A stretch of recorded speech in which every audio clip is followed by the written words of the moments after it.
Damu, Kiwe conversation. The only place you gonna get it is the only place you gonna get Big U. Only place you gonna get Big U. Where's? Welcome to the Damu Kiwe conversation. Home of the West Coast. The voice of the coach. It's Duse M, the Damu. We right back at it like crack at it, man. Big U informant, CW1 exposed by Rap News Street Politics. Boy, them boys is good. Bro, you gotta believe me, Alex Alonzo, we was in there. Alex didn't get to, he be so busy, he didn't get to really dig deep into it. But the biggest clue was that CW1 was pardoned by Joe Biden in the Central District of California. That means federal court in Los Angeles. Bang that one. We got the content. And we're going to get right into it as soon as we get enough people in here. So, confidential witness number one. B-Team. We got to take and hold this L on this one, B-Team. B-Team. Love from Hunters. Mike B. Hey, Mike B, listen, bro. I knew you was going to know everybody they talking about. So at least the homies know, yeah, whack paperwork is sealed, bro. You know what I'm saying? I think Reggie Wright Jr.'s wife helped him get it sealed. That's how I believe he's able to carry a burner. That's how I believe he's able to work in the capacity as a deputized federal agent. Mike B say that's brazy. I know everybody they showed, man. You know, I was working on this, bro. I had their name, 3 homies. So this is where you got to be careful, Mike B. 3 homies from Hunters got pardoned by Joe Biden at the same time, right? Blood is one of them. T-Bone is one of them. So he's connected to this Big U case, right? Not necessarily connected. He's the one they're trying to use to put Big U in the Adrien Broner situation. So we're going to get into that.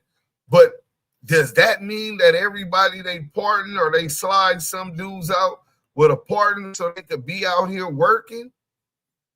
June, salute. King Buckwild, salute, man. Bang that like button. That's Brady. CS2 been snitching right in y'all face for years. Ah, man, we already know he been snitching in our face. We've been exposing it for the last 3 years, bro. Now, he ain't in our face. He in my face. It's going to be at the minimum a fade. At the bare minimum. Blood got to run that. You know what I'm saying? Then I don't care what nobody else do with it. I'm just talking about my personal issue with blood. You know what I'm saying? But look, let it wait no more. We finna get straight to it. Rap News Street Politics, bro. We did the process of elimination. Listen what I'm telling you. Me and Alex Alonzo, he gives me the play, and I got so much else going on. But man, I spent like 2 nights trying to find out which names it was. So if they're not in this, don't have a case in the Central District of California, you scratch them off. You know what I'm saying? And I called the homie TD. I called Critter. I'm like, blood, do y'all know any homies Big U fuck with from Bounty Hunters? And I said the names, and they didn't know none of these names. So these dudes might not even, Tony Carr might not even know Big U, bro. This might be some more third-hand snitching shit, trying to connect him to the Luke Gage, Salute House Rule. Not surprised, though. You know what I'm saying? House Rub. Yeah, Lil Stress should be held accountable too. Oh yeah, he in the same status as CS2 back.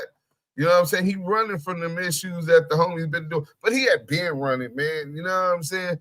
That his issues that he got now only made it worse for the niggas he was running from that had wanted to fade, wanted to DP him, wanted to put him off. And listen, when he faced that, he gonna face that. You know what I'm saying? Hey, listen, I'm gonna pray for the brother. You know Let's get to it. Rap News Street Politics is beast mode. Let's go.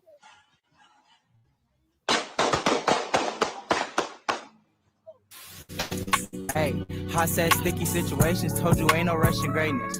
Bottom of the barrel, slept in houses that was vacant. Trying to dodge my demons so I cope with medications. Hey, nowadays they give a rat a bag, this shit outrageous. Fuck talking if it's that. Gotta give a rat a bag, that's outrageous.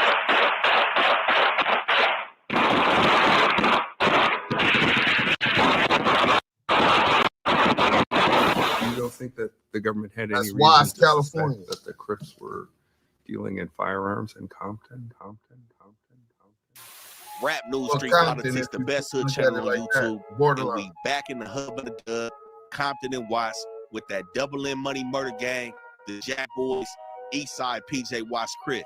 Now we know PJ Watts, the southeast of Watts, borderline to Willowbrook. These dudes are coming out the gutter, and not a lot of light gets shine back here east of Wilmington, where it's going down at, with PJ Watts, Mona Park, Carver Park, Bounty Hunters, and the Grape Streets. But PJ Watts keeps their cripping extremely low-key. They following their own rules over here on the east side. But overall, this is a tight-knit community that has seen some violence decline between this year and last year. But you know we got to bring y'all as close as possible to the streets. Speaking on PJ Watts, beefing with them neighborhood 9-0 Crips all the way in Westside South Central. We also got to speak on how PJ and the Bounty Hunters be on the 2-on-2, beefing with Carver Park and Mona Park across the 105. And we also got the feds and the snitches in Watts and Compton. And we're going to go ahead and speak on confidential witness number 1 in that Big U indictment coming out of Watts. And we're going to speak on how the feds set up Mona Park in the nastiest entrapment we probably ever going to see in the city, man. Now, the key thing is, before it calmed down, it was extremely hot between all these hoods over the last few years. And PJs, we know they main enemies being the Monas and the Grape Streets.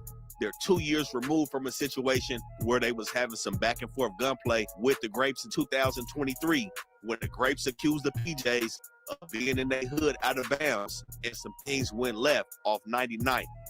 You for PJs? Oh, you for PJs? All right, nigga. All right, nigga. Baby, look, nigga, please, nigga. No, like, get from right here, nigga. Get in the car. Get in the car. Hurry up. Hurry up. Hurry up. Hurry up. Drive up, cuz. You got my... So I wanted a new credit card, not a hit to my credit. Good thing Experian has no daily decline. They matched me with home, but that wasn't the only situation that really jumped it off between them and the Grapes in 2023. We seen over here April of that year, Myron Williams killed on 114th and Corrosis in the PJs, 24 years old, losing his life in the projects. We know these projects, even though things are on the decline, except for another part of the city, the projects are a spot that you can't get too comfortable in. At any point in time, either one of these projects can go up. Now we know we got the big three out here, Nickerson's, Jordan Downs, and Imperial Course. Hacienda Village is also here, but they're not on the capacity scale of these other three projects. We know the Jordan Downs, when they done building it up, it's going to have about 1,500 units in it. The Bounty Hunters got about 1,000 units in their projects. PJ Watts got about 500 units. While Hacienda Village has less than 200 units in their projects. So Myron Williams being killed in April 2023 seemingly was the precursor to everything that jumped off that year. I can't say if Myron was for sure from PJ Watts, but nonetheless, he did lose his life in the projects. But when Dollar Ray got killed 2023, 30-year-old Rayshawn Gordon, this seemingly was the straw that broke the camel's back over here in Watts. So July 16, 2023, Dollar Ray, along with 4 other people, were hit inside Imperial Course in the parking lot. We know all of these projects, these dudes be in the parking lots on 99th in the Jordan Downs, 114th in the PJs, Zamora, 115th in the Bounty Hunters, 114th. All of these spots are known for big congregations. And that seemingly is what happened with Dollar Ray over here on July 16th. So 2 weeks after that, the Grapes alleged the PJs was out of bounds in the Jordan Downs. And I can't say exactly what they were doing, but 19-year-old Kemonte Johnson did lose his life being shot with 3 other people, 2 females and another dude. Now, the news reports say that it was a sporting event they were attending. This is July, the middle of the summer. I can't say exactly what these dudes was doing, but the Grape Street say that these dudes was creeping around looking to get cracking. And a situation ensued where 19-year-old Kimonte lost his life. Now, we seen the Grapes taunting the candle lights, dissing Kimonte, dissing the PJs, and we know this set a situation off where people felt like they couldn't hold a candlelight in the Jordan Downs, that this is somebody from the PJs. And there was a lot of tension going on over here in Wise. Dang, this your Brody. Defense won every time. Hey, first bitch, one miss. Let me spark the weed. Hold on. Hit that. See me anyway. Spark the weed. Let me spark the weed. I was over here at that time, a little bit after Kimonte was killed. There was a candlelight that wasn't kicked over on 99th and Juniper, but the situation wasn't over with. And the following month, August 28th, on Willowbrook and 110th, we know Grape got a pocket right there between 110th and 112th, where Karan Williams ended up losing his life over here just a month after Dollar Ray and Kimonte. So Watson seemingly de-escalated from that point. In 2023, over the years, things have calmed down between PJ and Grape Street, it seemed like. But we know with the projects, it's more beef to go around, and we know the feds are here as well. But there is a lot of notable figures that's coming out the Imperial Courts, man. A lot of people that may get overlooked, and some people that do got some big names out here. Number 1, Pay Gotti. That's somebody that's really stamping his name in the industry right now. Records with EBK J-Bo. We just seen him with D3 and Rucci, bringing that Blood, Crip, and Paru connection out in the projects. We seen him with Kai Stanat on the stream. He doing this thing, coming out the PJs. We know Bobby Yeye coming out the PJs. Executive produced that Imperial Dreams movie on Netflix. You know, somebody who's been a face over here, Lil Draws. We seen him years back on Street TV. We've also seen Jack Boy Bino come out the projects, and he had a buzz. Now, I believe he's sitting down, but that was somebody that was also coming out the projects and had some views with the music. Don't act like you don't know the program, bro. Make a nigga drop no flow dance. Oh damn, you cute, but I want your friend. No friends, niggas be snakes, but I don't know them. Faux Baby, Boy Bands. It's a lot coming out the projects, as y'all know. All these sections be having talent and individuals coming out of them, but that's just a few people to watch out for coming out the PJs. Now, like I said, the main beefs with PJ, Grape Street, Mona, they also beefing with Carver, they beefing with 10 Line, across 112, Nut Hood, Watts, but they influence is seemingly stretching past the hub and the dub and going to the west side of South Central, where I've seen these dudes recently having a back and forth with them west side 90s. Now, we know the 9-0s stay in some beef. I heard Fat Jack dissing these dudes on that is regular record. I think these two hoods have been going back and forth really with the music over the last couple years. I don't know if it's fully broken out into the full-fledged murder beef, but I felt like it was low-key strange to see them and the 9-0s going at it based on how far away these dudes are. Both of them hoods are extremely active, and neither one of them hoods have a problem with beefing with anybody. Hopefully that situation stays with the music. I have seen the PJs going over to the 9-0s in their store doing some dissing. Regular shit, you know, but that's not a situation I can truly see going up based on how far playing with your life like that is just regular shit. This is regular part of game, my boy. You know? Where the nachos at? You hear me though? Front line though. Top of them though. But a situation people really don't be talking about that much is Mona Park Compton Crib and PJ Watts. Now, to break the trajectory down to where PJ Watts is in correlation with Mona, both of their hoods is in between Willowbrook Avenue, and Mona Boulevard. Now, PJ Watts is bigger than Mona. Mona is a smaller hood, but both of these sections have big, deadly, dangerous reputations over here in Compton and Watts. Now, PJ Watts, like I said, is going from 112th to Imperial between Wilmington and Watts Avenue. Make y'all hit they that. got four sides to their hood over here. They got the Bull side, 115th to Corrosis, stretching up to 114th, the biggest side of their hood. 2250, Make sure y'all share it. the middle of their Everybody up in hood. here. Every time you see anything PJ Watts, for the most part, you looking at 2250. They got the island side north of 115th Street between 113 and 114. They got the Peel over there across from the pink store marks between 113th and 115th. And they got the funny side between Imperial and 115th. But not only do they got project banging, they also got block banging, like all of the projects in Watts, man. They own 112 block banging.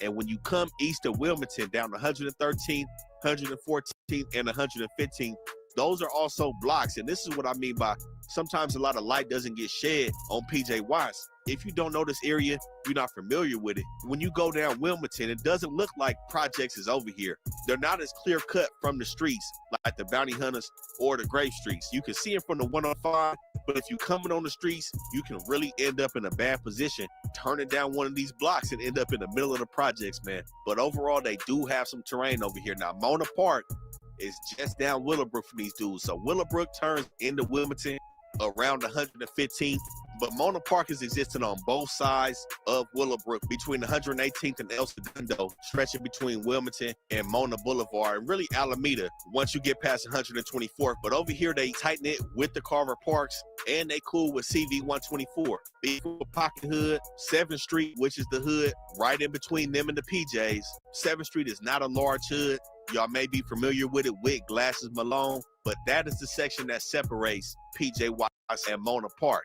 But the hot blocks over here, 121st, 122nd. And what we seen over here in the Monas, man, the feds played a dirty game on Mona Park Compton Crit. We're going to detail it shortly in this video. But the ATF, the FBI, and the dirty confidential informant set the Monas all the way up over here on the east side of Compton. Entrepreneurs, don't get it understood, dog. Don't just hear that gangster shit. We get the bread too, nigga. But like I said, the feds enjoy this area, man. Yeah, what we see with PJ Watts, if y'all seen that Street TV interview, the last interview Street TV did with PJ Watts, it was a dude named Goldie on that interview. Goldie just went down on the federal indictment that dropped March of this year, where he was shipping meth in Cheeto bags to Indiana out of the Torrance UPS. Now, him and a female named Natasha Gorner, who I believe has ties to Six Pack East Coast, and the Coast is one of the few hoods that the PJs are cool with. Goldie and Natasha were sending packs to Indiana, man. So May 5th of this year, UPS calls the feds saying that a package came, it was messed up, and they opened it up per protocol and found 5 Cheeto bags that didn't fit the normal look of a regular Cheeto bag. That's when they opened the Cheeto bag up and found 20 pounds of meth in the Cheetos and slid it right to the feds. So this is some game I'm about to give you. So this situation had happened to some of my people where the feds intercept the package and dress up as the mailman. They'll dress up as USPS, UPS, FedEx, whoever it is, the feds will put that uniform on after they intercept the package. And that's exactly what they did when Natasha and Goldie pulled up to pick the package up. Sometimes life can be a little messy, but with next new Bella Performance Fabric.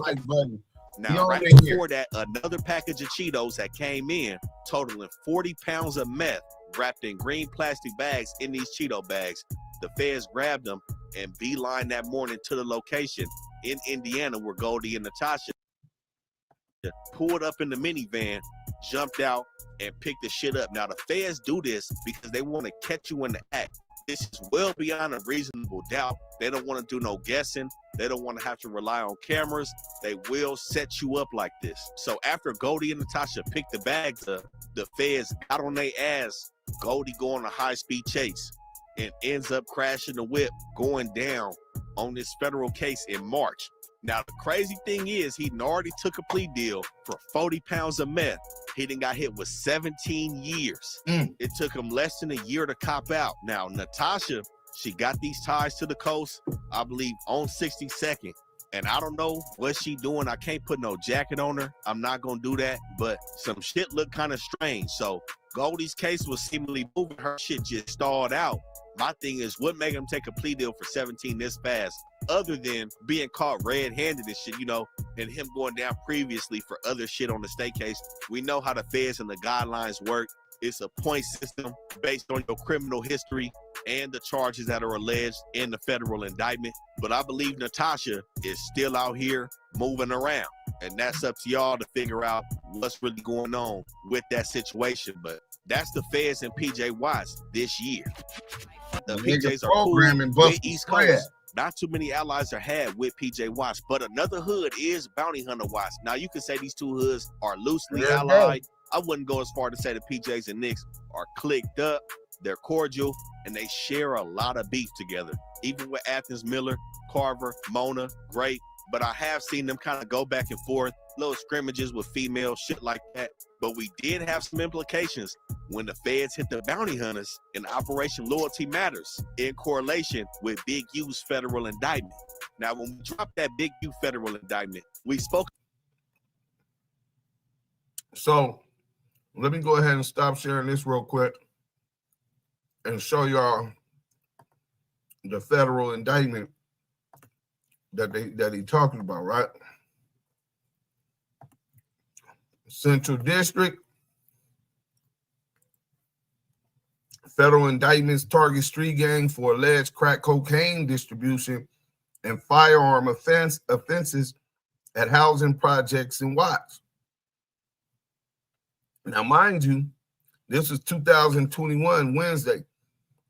Los Angeles, law enforcement this morning arrested 19 defendants, most of whom are members and associates of the Bounty Hunter Bloods. Border, nigga. The street gang named in a series of federal grand jury indictments charged them with manufacturing and distributing crack cocaine in and around their territory of the Nickerson Garden Public Housing Project in Watts neighborhood of the city of Los Angeles. The 19 people arrested this morning are among 22 defendants charged in 9 indictments unsealed today that allege violation of federal narcotics and firearm laws. The defendants arrested today are expected to be arraigned on the indictments this afternoon in the U.S. District Court in downtown L.A. In addition to those arrested during Operation Loyalty Matters, one defendant is already in custody on unrelated charges. Authorities are continuing to search for 2 defendants. During the investigation, law enforcement seized 26 firearms, including 5 ghost guns or firearms lacking serial numbers, 1 kilogram of crack cocaine, and 12 pounds of methamphetamines. The Fed's main indictment centers on the alleged drug manufacturing and distribution activities of Damian Baker, 43, aka Fats. Now, I think Damian Baker, I'm not home, but I got the list of the people whom Biden pardoned. I think Damian Baker was one of them, bro.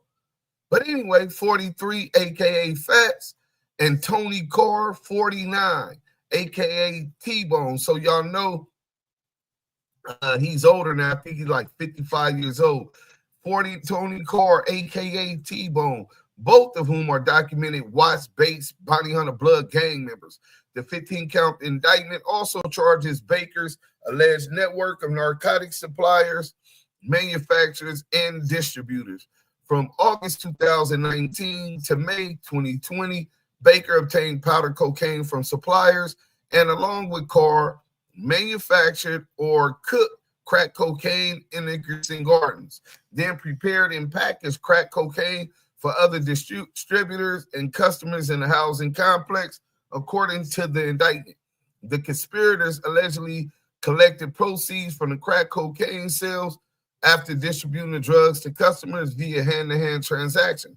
Because of the highly dangerous and lucrative nature of crack cocaine trafficking, individuals who work together in the distribution of crack cocaine often had established relationships through their memberships or associations with the Bounty Hunter Bloods, the indictment alleges.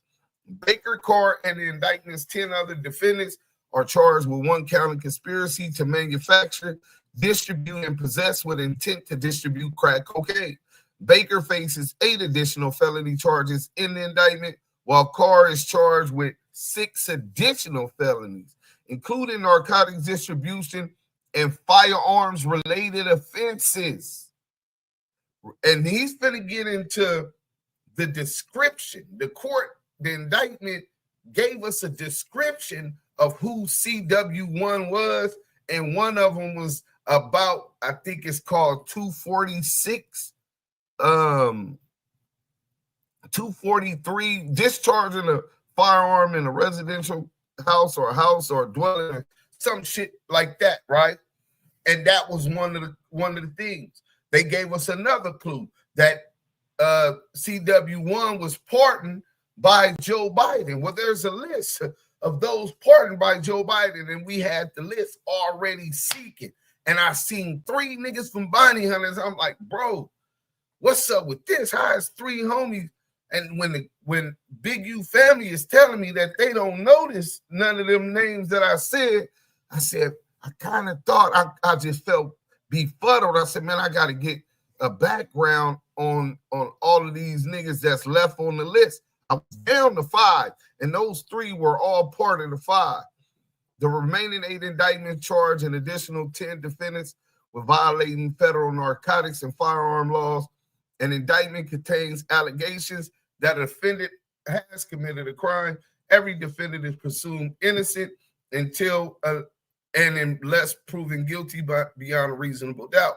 14 defendants, including all 12 defendants charged in the lead indictment, face potential sentences of life imprisonment if they are convicted of conspiracy to distribute more than 280 grams. 280 grams is 10 zones of crack. So if you get caught with 9 zips, or a quarter bird, a quarter yick, and some rock cocaine, just know you thinking you local, you got it bracket, and you boo, that federal sentencing, United States sentencing guideline, knock your dick in the dirt. And they potentially face mandatory minimum sentences of 10 years in federal prison for that offense. Mandatory 10 years minimum. Unless, you cooperate, get a safety valve like Blue the Snitchy.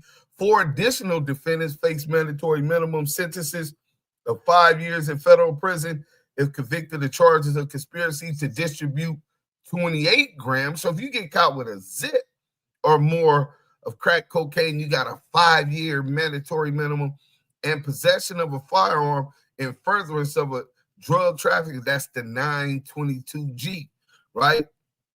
That's saying you're protecting the dope with the pistol. So now that's an automatic mandatory minimum of 5 years. Today's arrests were made by the FBI's Los Angeles Metropolitan Task Force on Violent Gangs. It's always this federal joint task force, which consists of FBI, LAPD, LA County Sheriffs, and CDCR. So they working from the jail. This dude was supposed to been in jail when this shit happened with Adrien Broner. So how is he getting this information that he's supplying them against Big U? Time will tell. We definitely gonna be looking deeper into that. Let's get back to the video, though. I just wanted to make sure that y'all was all aware of which indictment they was talking about and how they got to the point of knowing that this dude Carr,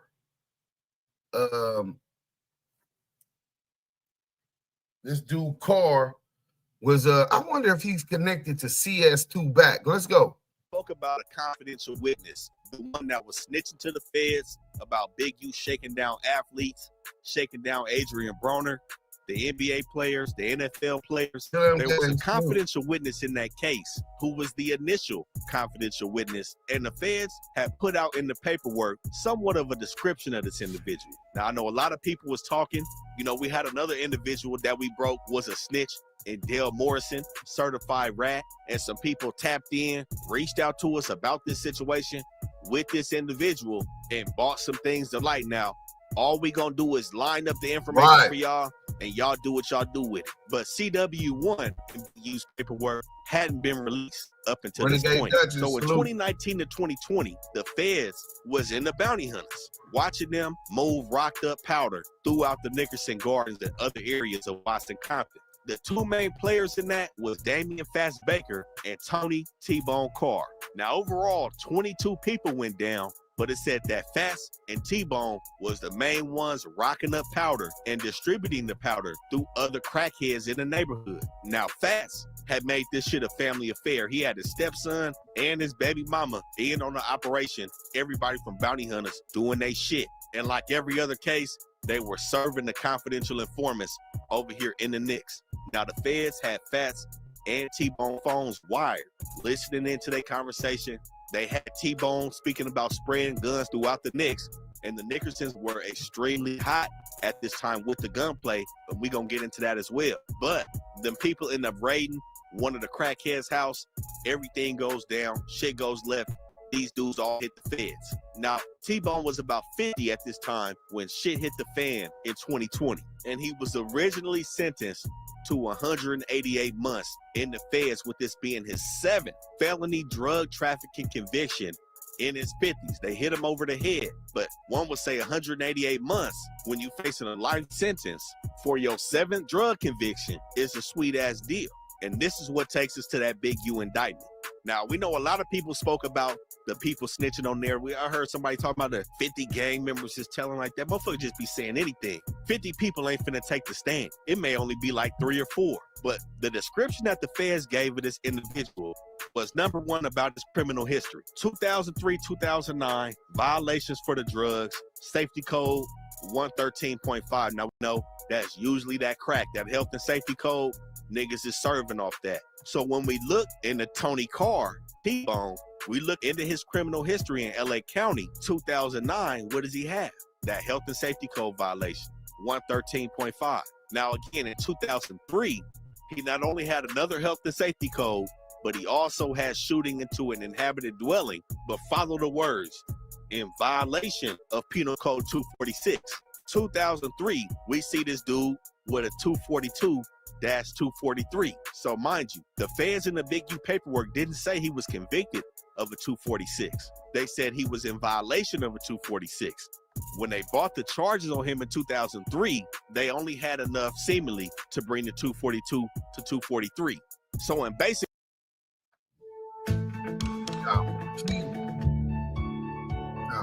conversation, let's get to it.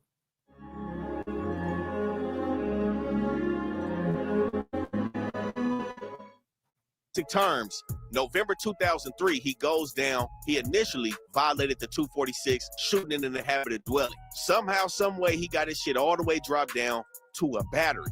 Like I said, the Fed paperwork said it was a violation, but when we look into the actual case, the charges got dropped to a lesser crime in that situation in 2003. And that's also in his sentencing memorandum on this Fed case that he caught in the Nickerson Gardens. So like I said, some people tapped in trying to line this shit up with T-Bone being CW1. Next, we got the cooperation credit during his sentencing when he was in violation of the Title 21 U.S. Code 846, which is the federal indictment and the same violation that he went down for in his most recent drug case out the Nickerson Gardens, violation 846. Which again, based on his points and his past record, he was facing a life sentence for. So the feds say he received cooperation credit and got some leniency at his sentencing. And in total, he was facing 7 charges, a part of this indictment. Again, supposed to have an L for this shit with his track history. A part of his plea agreement, they dropped counts 2, 3, 4, 6, and 7, which mind you, they had him dead to rights on with him serving to a confidential informant and having him on the wiretap, which is where they negated the life sentence for this dude, only charged him with counts 1 and 14, giving him 188 months, which is 15 years and 8 months, seemingly for his cooperation. Now, what we see a lot of times, most people think if you cooperate, you're not finna go to jail at all. Mind you, when you look in the Big U paperwork, all he did was talk about the Adrien Broner situation and niggas shaking down NBA players in the extortion.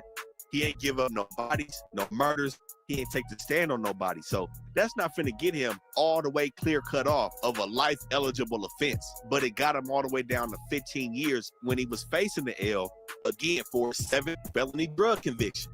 But the main thing on how we reached this same person being CW1 is the last description that the feds gave of this Joe individual. Biden. This person got pardoned by Joe Biden on his sentence. Everything was commuted and he came home. Now, there's a list of everybody that's gotten pardoned out of the Central District of California for 846 offenses. This shit is basic math. We go through the list, and who do we find that matches the description? Tony T-Bone Carr out of Bounty Hunter Watts, pardoned by Joe Biden, originally sentenced to 15 years and 8 months, level 32, category 5 points. And with the enhancements, it was taking him to a life offense. But he wasn't the only one to get pardoned by Joe Biden in this indictment. Donald Langram, Fats, a bunch of other people got pardoned as well, but they didn't have the same criminal background and history that lined up with CW1 in Big U's case. So y'all do with that what y'all want. But this is what I mean by the feds like this area over here in Watts, man. Them people over here. Down there. Hey, right down there. We don't call it Carver Park. We call it Starver Moore. Don't never be at that park. Nigga go pull up right there and smoke a blunt right now.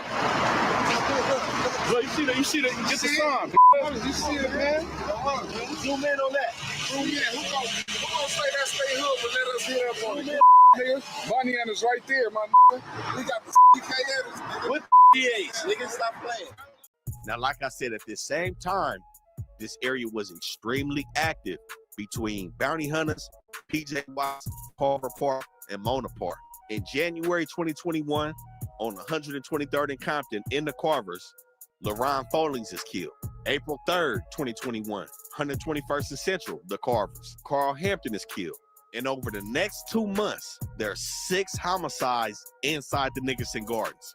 And most of them in the same spots. Multiple on 114th and multiple on 115th. Zamora, Success, it went up in the projects. Now at this same time, it seemed like the Carvers and the Bounty Hunters going at it. The PJs and the Monas going at it. It seemed like a 2-on-2 across the 105 freeway. So prior to these situations, we go to May 2nd, 2020, with Gregory Taco Black, Horace P.J. Wayne Shakelin, Katrina Hurricane Briggs, and Kenneth Headbuster Braggs coming out of P.J. Watts. So the morning of May 2nd, 2020, it was alleged that Taco and P.J. Wayne them bent on 119th and Willowbrook, where they found Jason McKinley at his mama house in the Mona Parks and got cracking, jumped out on this dude out of a burgundy Buick and killed him right there that morning, May 2nd. By August 13th, Taco and his crimees go down and everything was looking all bad. So the lead detective on the case ends up putting a recording device, unlawful recording device, in the hallway between Taco, PJ Wayne, and Headbuster cells. Now this recording device, he didn't get it signed off by the judge. And the way it was placed, it could have unlawfully recorded conversations between a defendant and his lawyer, which is breaking the confidentiality law. The police cannot be involved in any communication that anybody has with a lawyer as a defendant. And again, the judge didn't say this dude could record these guys anyways, but he was trying to jump ahead, put the microphone on these dudes in hopes that they talked about the homicide over here in the Mona Parks. And this bit him in the ass when it came time for Taco, at least, to work a deal out with the prosecutors. Now, the prosecutors allege that this situation with the recording device didn't influence them on offering a deal to him, which was 5 years probation, no jail time, sat in jail for a year on a body, got out on probation. They said all they had on him was that he was a lookout for a previous attempted murder in the Jordan Downs where the PJs was trying to get up on the grapes, shot at somebody in the grapes in the same burgundy Buick. They alleged Taco was in the back seat, and that's all the evidence they had on him, dropping a premeditated murder charge with gang allegations and giving this dude 5 years of probation, and he walked free off a year. Now, the crazy thing is, PJ Wayne's lawyer had made a statement and said basically that they was confused about that. They rarely see somebody dodge a premeditated murder charge and get probation off a plea deal. He didn't take it to trial. He didn't beat it. He pled out and got out in a year. So they kind of insinuated that some shit may be on Taco Jack. These are dudes now, I out don't have no there in them paperwork for streets. Taco. I don't know, but it put PJ Wayne them in a certain position because now that Taco's out the way, they looking at PJ Wayne. Now he was involved in some shit where he had shot at his girlfriend off 112 and pointed a gun at her 10-year-old daughter. She called the people on this nigga, and the police hit PJ Wayne with the shells from when you shot at your baby mama crib on 112, matched the shells in the Mona Parks. We see you out there making holiday magic. From unique traditions to cozy celebrations, Blaine's has what you need for the season. Stay out them streets with the murderer Jason McKinney. These dudes So is PJ not Wayne real hop on the gangsters. horn, They might holler put in at his work. girl. They might be She violent. changed her stories to the detectives. Her ass go down for accessory for murder.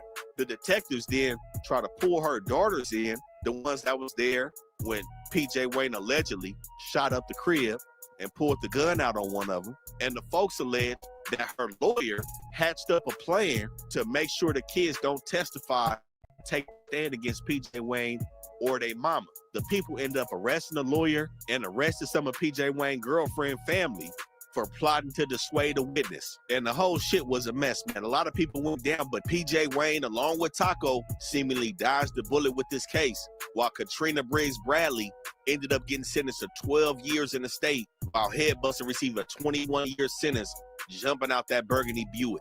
But Taco found himself in some more shit 2 years ago when he crashed his Benz on Century in Vermont, killing 2 people that he hit in a Honda. So he eventually went down for vehicular manslaughter after beating the murder in the Mona Parks. But around this whole time span between 2020 and 2023, between Mona, Carver, PJ Watts, the Bounty Hunters, and the Grapes, there was 40 murders between them hoods alone in they sections. And that's not counting any Southside or Sudanio hood murders.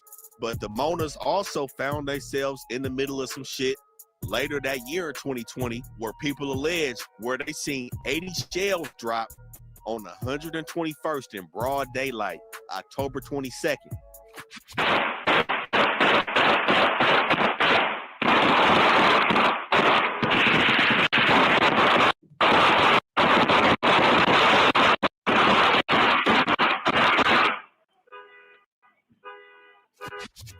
Killing Edward Lynn Gray, where 5 dudes jumped out and again dropped 80 points, broad daylight, residential street, Mona Park.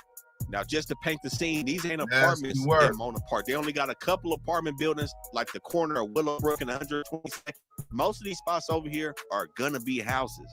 Just imagine these dudes jump out broad daylight on these small ass streets and drop 80 rounds, which the people allege was a retaliatory shooting for some shit that happened the night before in the Pyrus on 135th and Avalon, where a dude named Richard Kennedy ended up losing his life, seemingly up at that Goldenberg Chicken over here on the west side of Compton. Now we know 1 Trey 5 is right there, West Side Pyru, and Athens Park is right there. So the people allege that Mona Park slid over to Avalon and 135th, and them niggas slid right back on the Monas the next day.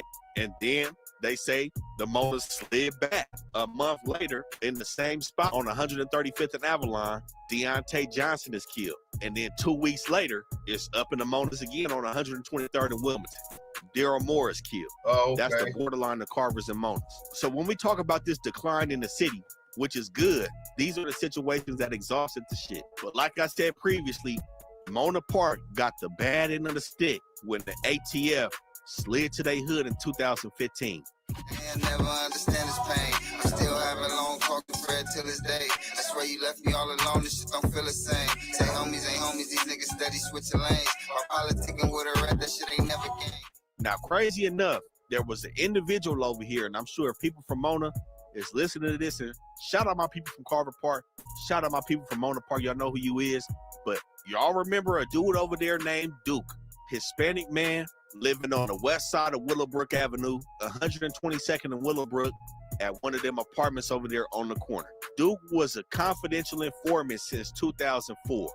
He was working with the LAPD, got his life threatened, I believe by a Sudanio hood, moved his and his family outside of LA.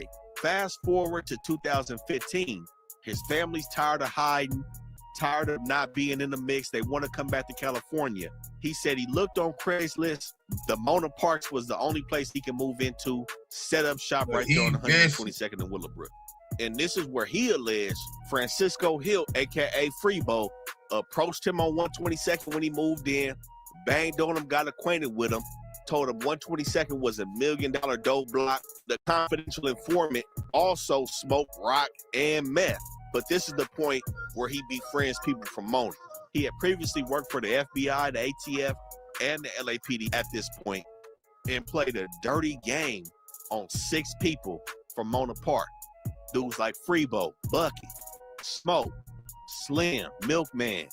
Duke moves in and decides to introduce himself to these dudes from Mona and befriends these dudes. Mind you, he's watching these dudes beef it. He's saying there's a lot going on in this neighborhood. We know Mona was beefing with Pocket Hood heavy at this time, beefing with PJ Watts. They had a lot of shit going on. Duke sees this, goes straight to the ATF and tells them, yo, it's a lot of shit going on in this neighborhood I'm living in. I think y'all should take a look at it. The ATF said, sure, why not?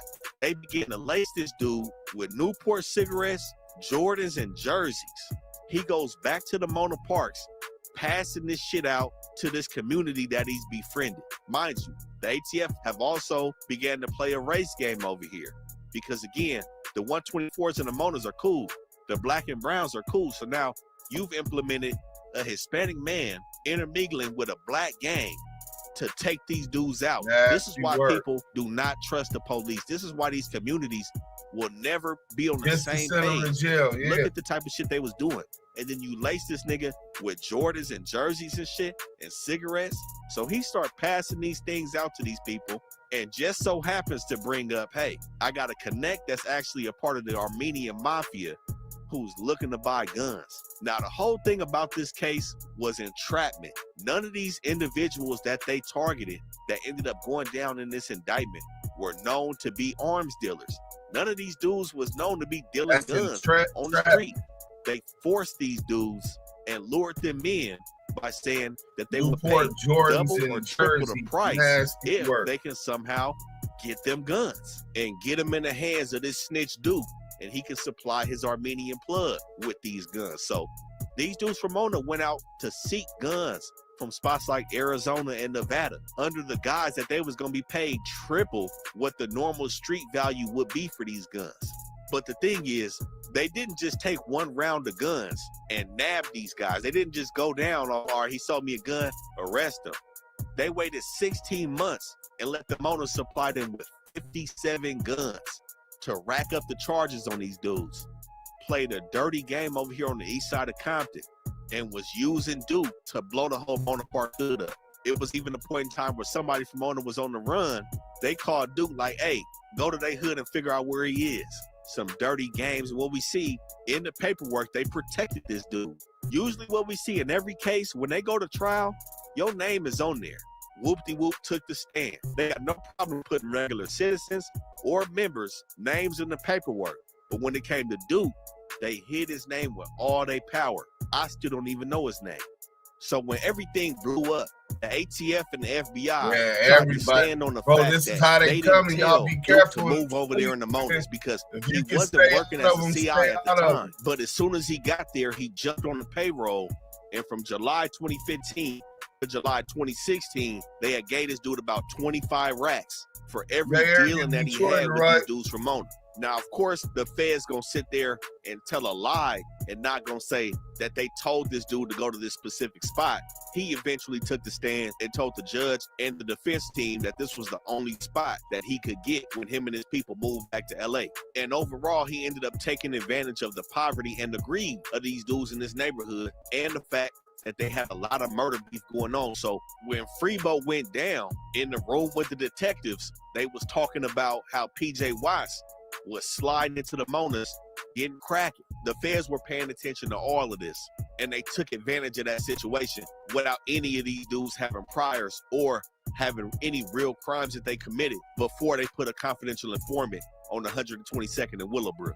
Now, some of these dudes are still out, but dudes like Freebo, he's still sitting in the feds behind this indictment. But that's what went down when a random confidential informant moved into somebody's hood. This is game. Y'all gotta listen. If y'all out here in these streets playing these games, you can't just be befriending anybody. They might be the feds. People always but say like I Carver said, this was Park around the Billy time Watts. that Mona and PJ Watts. I ain't gonna argue with them about Pocket they hood. It was an extremely active war between Pocket Hood, who's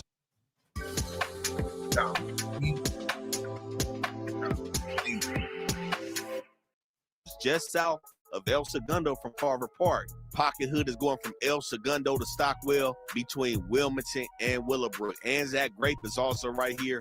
They do function with Pocket Hood, but the main spot, Arambi and 130th in Pocket Hood.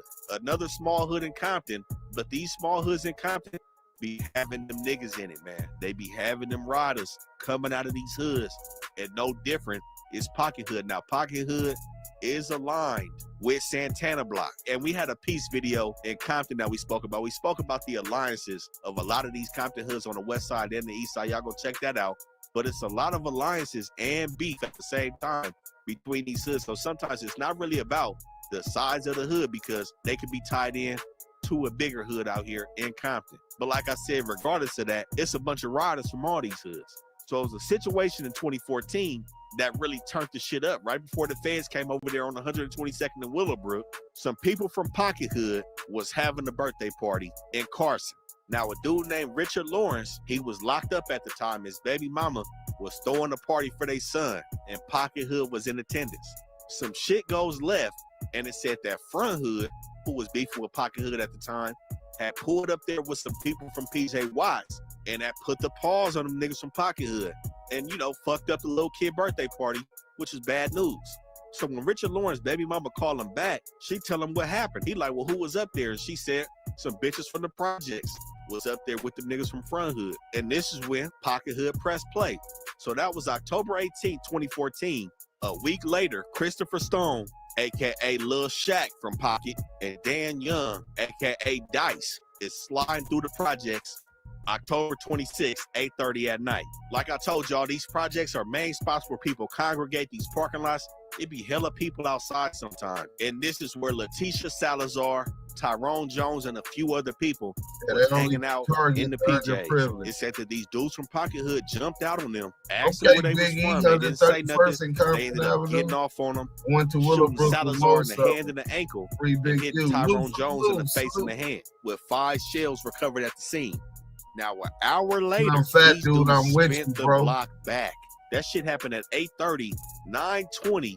Pocket Hood was back in the PJs, looking to get cracking. All because Stone got his face busted at a child's birthday party. It went all the way up. But as usual, it's another congregation in the PJs, man. Some more people was hanging out in the group when these niggas slid up. They said they peeped Samike Grigley hanging out with a few females. Everybody probably smoking and drinking. Again, an hour after somebody else then got shot in the same area, they noticed an Audi Q7 drive by. Now, the thing is, Samike Grigley, a.k.a. Sway, was from neighborhood East Coast. Like I said, East Coast is cool with PJ Watts. She's over here hanging out with her people. Now, a female named Ashley Bowman said that she recognized Dan Young in the Q7 and he smirked at her, and she seemingly had got spooked and said they should go wait inside her crib while they waited for her brother to come out. They was probably finna spin out somewhere. So they got out the car, finna go in the house. Stone walked up and shot Grigley in the back of the head in the PJs, and also hit Ashley Bowman in the shoulder, but she survived, and Sway lost her life over here in the projects, double shooting an hour apart. Pocket Hood, and 6 more 9mm casings was recovered. And of course, they pieced it together that was fired from the same gun. Now, fast forward to a year later, both of them dudes is still out on the street, 1:30 in the morning on 124th and Wilmington at that Compton Mini Martin Tobacco. A dude named Deshaun Childs is at the liquor store when he runs into Dan Young, man. And Young is tripping. He say he from Pocket Hood, and he tripping on anything Mona, anything Carver. Now, over here on 124th and Wilmington, this by 6 Hood, Mona Park, and Carver Park. And it's by Pocket Hood and Front Hood. It's a lot going on right here. But nonetheless, Young ended up dissing Mona, dissing Carver, And Deshaun Childs is like, wait, I'm from 7th Street. So he from 7th Street wise. At that time, even this time, I don't think they ever been in beef with Pocket Hood. And the crazy thing is, 1:30 in the morning, Young had a child with him, like an elementary school kid with him, while he banging on people over here on 124th and Wilmington. Like I said, he was out here tripping. But nonetheless, Deshaun Childs peels up out the store, goes to the corner. Young follows this dude. Childs turns around, sees Young on his heels. Young shoots this man in his forehead, killing him over here in the middle of the night in Compton, man. And this is what I'm talking about, with Pocket Hood going up at the same time the feds is out here beefing it with Mona Park, Carver, and PJ Watts. But overall, like I said, man, things have been on the decline. We got to stress that. We know it's been a lot of beef over the years between a lot of these hoods, and some of these hoods don't get talked about. These are historical sections in the city. Carver Park, Mona Park, the projects, these are hood monuments, man. And, you know, it's always good to see motherfuckers being able to chill and continue thriving in these neighborhoods. But, you know, we got to say rest in peace to everybody that's lost their life in these wars, man. This area between Compton, Willowbrook, Watts, this shit is unforgiving over here, man. This is the gutter. And like I said, you can never be too comfortable in this situation. But this is the best hood channel on YouTube. Y'all make sure y'all like, comment, and subscribe. Stay rocking with the channel. We're going to keep supplying y'all with this hood had like 4 niggas. They must have all been riders. Refresh your space with a mid-century make. You got to understand that too, bro. He just mentioned that too. Them small hoods have to go twice as harder, bro. They be having joints, bro. So just because the hood's short, don't count them out, because you can have 1,000 busters and that ain't putting in work and don't feel that and get trained to where they have to. That 4 or 5 niggas you talking about, them niggas might felt obligated to put their hood all the way on the map and go even harder. You see, they a recognized set. I don't think they got there being that short unless them niggas is vicious, bro. I come from a hood. We wasn't that small as them, but we was small, nigga, and we had to go hard, bro. You know what I'm saying? You had to have joints. We just didn't accept anybody either. What it is now, that shit is watered down. But look, let's see what the good people talking about, man. It got bad over there for a minute. Yeah, it was bad over there, man. Then they got the feds over there. Imagine that. We finna get back to the big U thing, but look, imagine that. Imagine that it's big smoke. It's a full-fledged gang war. Pukaroo, salute.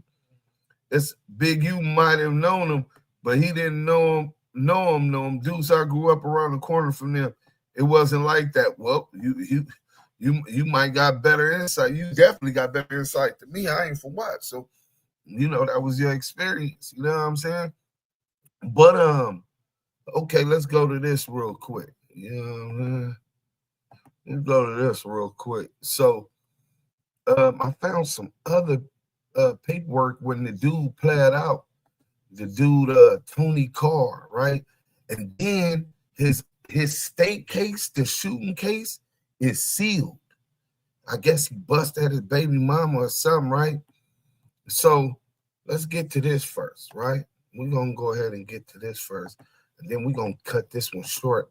I'm not at home and we got somewhere else to be. You know what I'm saying? I think this one is it. Yeah. South LA based gang member pleads guilty, leading to crack cocaine. So Damon Baker Fats of Compton pled guilty. So he pled guilty first, right? But then when you get into it, and I'll read this later because we still gonna continue more to research more what we can learn about Baker's guy who was also helping him cook up the work, T-Bone. So the other 11 defendants in the indictment either have pled guilty or signed plea agreements in this case and await sentencing. Another bounty hunter blood gang member and Baker's second in command in the drug trafficking conspiracy, Tony Carr, 52, aka T-Bone of Watts, pleaded guilty in July 2022 to 1 count of cocaine trafficking conspiracy and 1 count of being a felon in possession of a firearm. Judge Anela Rocha sentenced Carr to 188 months in federal prison, and he's out. He was facing life. They give him 188 months in federal prison, and from there, he gets sleepy Joe Biden to pardon him and let him all the way out. Fam West TV, salute. You already know what it is. It's going to be a domino effect once we find out the first person. The rest of them will be exposed. Oh, yeah, we always, the internet is undefeated, bro. You know what I'm saying? One thing about the internet, it's undefeated, bro. So people are constantly researching, bro. I get sent shit all day. You know what I'm saying? Nasty work, pure evil. Share the live 3 times. Appreciate that, Renegade Duchess. It's the only way that we're going to keep getting it popping. Y'all know I'm looking good. Hold on. Let me get my new jacket. I'm going to show y'all real quick.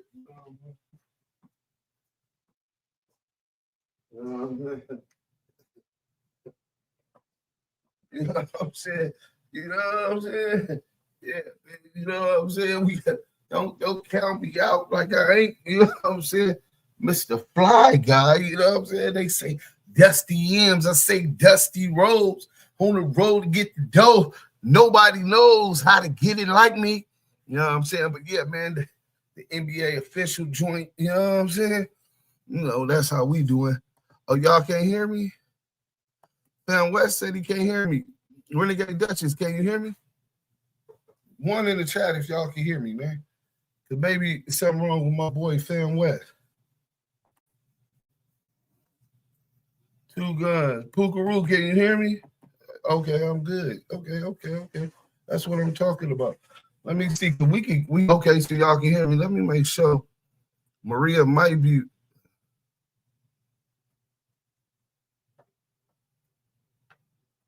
Hold on, I ain't talking about who looking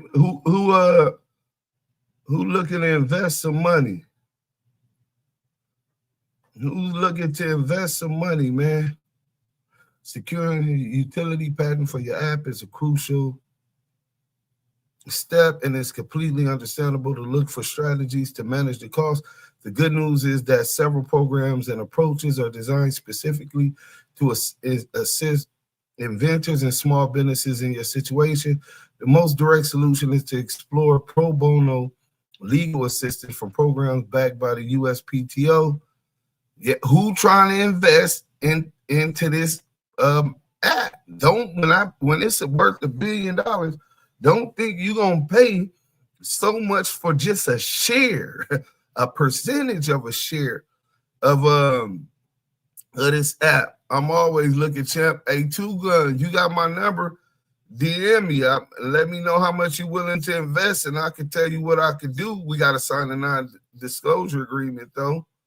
You know what I'm saying? After we sign the non-disclosure agreement, I could tell you this.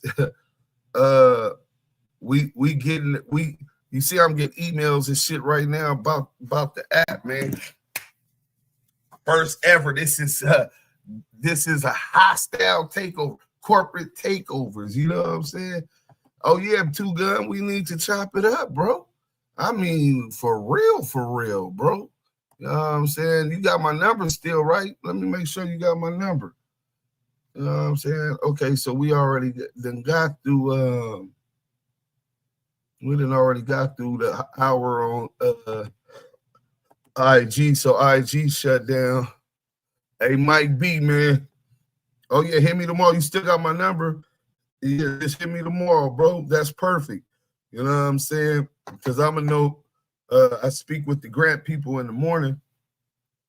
I got a grant coming, but that'll let me know exactly where we at. Then Monday morning, I meet with the developers, bro.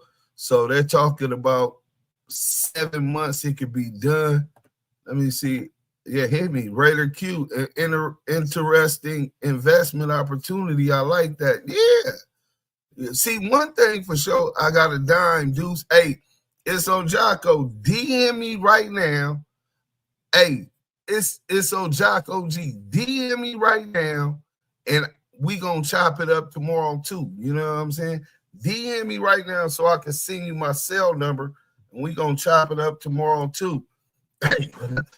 Hey, listen, I ain't gotta have and eat by myself. You know what I'm saying? I bring I'm gonna bring a main course meal. I'm gonna bring the turkey, you know what I'm saying, with the dressing. You know what I'm saying? The stuffed turkey with the dressing. You bring your side dish, he bring his side dish, and we gonna enjoy the meal together. You understand what I'm saying? Yeah, for sure, for sure. Hey, oh yeah. Bro, I want to use some of them beats already, so we already gonna talk about that. But bro, trust me, when you hear what's going on tomorrow, you ain't gonna want to release no new music until 7 months when that app is done, because then we gonna release it ourselves and we gonna control our own algorithm. You know what I'm saying? That's what this is about. I'm telling y'all, global takeover. I can't wait till I could tell y'all about what we doing to take back the hip-hop culture from the small hats, the powers that be in the industry, that we're finna make them irrelevant. All of that exploitation of our artists, our intellectual property, you know what I'm saying? Not want to give salt and pepper they masters after 25 years. TLC getting jerked. All of the artists that been getting jerked. We finna do something, y'all. Humongous, not big, humongous. But anybody else, DM me, only serious inquiries only, because we're at the point right now where we're finna start the development, and we can get security agreements and lawyers to sign them, and